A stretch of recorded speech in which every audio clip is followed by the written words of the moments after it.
Queria que você acompanhasse a leitura da palavra de Deus em 1 João, capítulo 2. Nós temos estudado esse livro e eu queria que você estivesse conosco a partir do verso 15, onde a Bíblia diz o seguinte, 1 João, capítulo 2, a partir do verso 15. Não amem o mundo, nem o que nele há. Se alguém ama o mundo, o amor do Pai não está nele. Pois tudo que há no mundo, a cobiça da carne, a cobiça dos olhos e a ostentação dos bens, não provém do Pai, mas do mundo. O mundo e a sua cobiça passam, mas aquele que faz a vontade de Deus permanece para sempre. João vai dizer que a gente tem que tomar cuidado com uma força sutil e destruidora, que ele chama de mundo. Quais são as principais motivações trabalhadas nesse sistema de valores, nessa ideologia, nessa cultura que João vai chamar de mundo? Quais são as principais motivações? João vai descrever a primeira motivação como cobiça da carne. Ele diz que há todo um sistema trabalhando para incentivar a cobiça da carne. O que significa isso? A palavra que está aqui na língua grega é incentivar os desejos ardentes da carne. Todo sistema de valores construído por Satanás, que João chama de mundo, tem o propósito de incentivar, de motivar, de aguçar de modo ardente os desejos da nossa própria carne.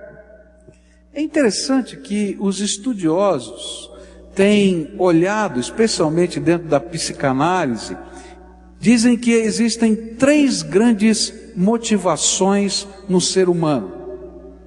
E eles chamam de 3 P's: posse, poder e prazer.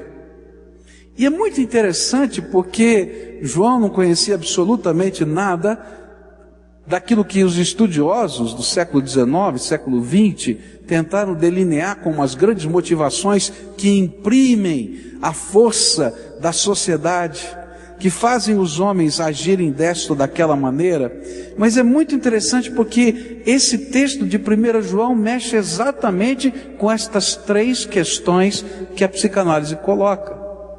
Por exemplo, a cobiça da carne, o desejo ardente da carne, poderia ser muito bem identificada como a busca desenfreada do prazer nas motivações do ser humano. Assim, o que a Bíblia está tentando dizer para a gente é que o mundo constrói um sistema de valores tremendamente permissivo, que motiva as pessoas, que incentiva as pessoas a buscarem o prazer, as sensações da carne, de uma maneira inconsequente e desenfreada. O que eu estou falando não é absurdo. Olha para a sociedade. Vai numa banca de revistas, liga a sua televisão, escuta a conversa no meio da rua. E você vai perceber que tem todo um sistema de valores, uma ideologia que está dizendo: experimenta, curte, viva, faça. E é interessante que é um sistema tão sutil e tão tremendamente interligado, que, por exemplo, mexe com a moda, e a moda então começa a trabalhar o despertamento da sensualidade. E faz parte desse contexto.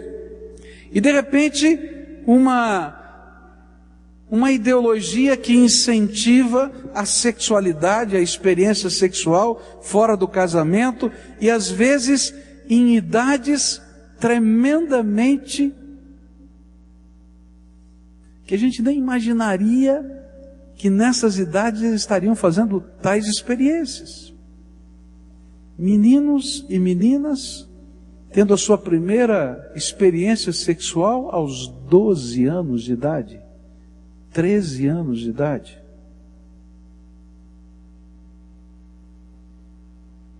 Uma estatística feita no Brasil diz que os meninos perdem a sua virgindade aqui no país com 14 anos, na sua maioria. E as meninas com 16. Eu não estou falando da Tailândia, eu estou falando daqui. E por quê? O que está acontecendo? Tem todo um sistema de valores dizendo, experimenta, é bom, você tem que experimentar. É disso que João está falando, tem todo um sistema de valores que está dizendo, vai, experimenta, continua. Existe uma associação, eu me associei há vários anos nessa associação, chamada O Amanhã dos Nossos Filhos. Não é uma associação evangélica, é uma associação de brasileiros, que luta contra a exibição de pornografia na TV aberta brasileira. Por quê? Porque pode.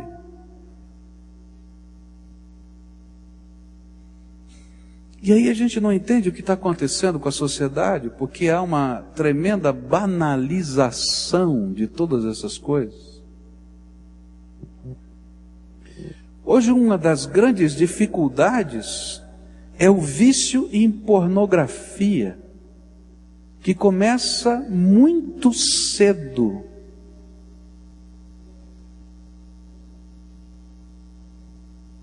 Porque basta você ligar o seu computador e você tem acesso a qualquer coisa em termos de pornografia.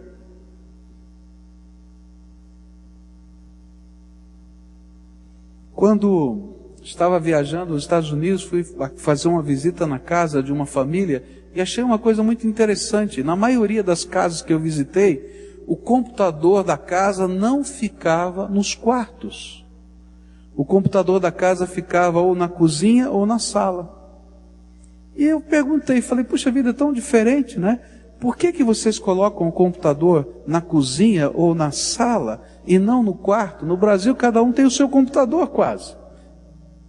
E eles disseram para a gente o seguinte, aqui nós podemos ver onde os nossos filhos estão transitando pela internet. Mas a maioria de nós não está nem preocupado com isso. Porque a gente já foi de tal maneira envolvido por esse sistema de valores, e nós achamos tão natural ser conduzido pela vida na motivação desse desejo ardente da carne, que a gente brinca com isso. E de repente a gente vive num tempo onde o amor, o compromisso,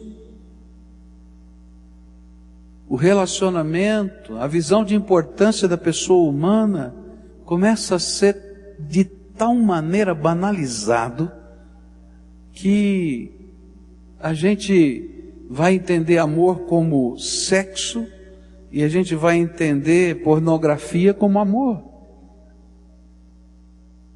Uma das coisas mais comuns que está acontecendo hoje, não estou falando de coisa lá longe não, tá? São dois garotos, 13, 14 anos, 15, 16, fazendo sexo virtual, tá? Colocam uma câmera no seu computador, aí um e o outro começam a se despir diante desta câmera, e aí começam a se masturbar aqui e acolá, a falar palavras que geram desejo. E queridos, eu não estou falando de uma coisa que está acontecendo lá longe, pode estar acontecendo na sua casa.